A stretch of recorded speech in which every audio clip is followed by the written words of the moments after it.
Welcome to news అడ్డా. కాలవాపు వస్తే తగ్గడానికి ఎలాంటి ఆహారం తీసుకోవాలి? సాధారణంగా కాలవాపు అనేది శరీరంలోని అదనపు ద్రవాలు పేరుకుపోవడం వల్ల వస్తుంది. దీనిని తగ్గించుకోవడానికి ఆహారంలో కొన్ని మార్పులు చేయడం చాలా అవసరం. ముఖ్యంగా శరీరంలోని సోడియం శాతాన్ని తగ్గించి పొటాషియం శాతాన్ని పెంచే ఆహారం తీసుకోవడం మంచిది. కాలవాపు తగ్గడానికి మనం తినాల్సిన ఆహారం ఏంటో చూద్దాం.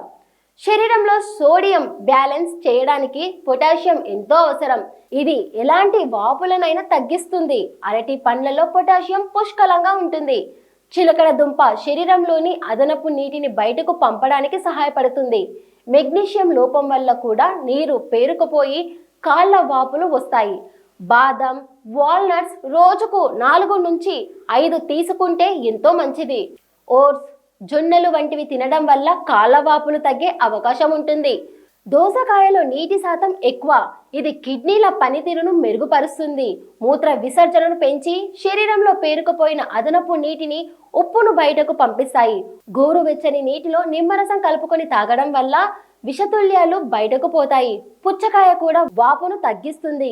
ఉదయం లేచిన మొదలు రాత్రి పడుకునే వరకు ఏదో ఒక రకంగా స్ట్రీట్ ఫుడ్ తినే అలవాటు ఉన్న వాళ్ళకు రకరకాల రోగాలు వస్తున్నాయి. ముఖ్యంగా ఫాస్ట్ ఫుడ్, చిప్స్, ప్యాక్ చేసిన స్నాక్స్ వంటి తినడం వల్ల కాళ్ళ వాపులు వచ్చే ఛాన్స్ ఉంది.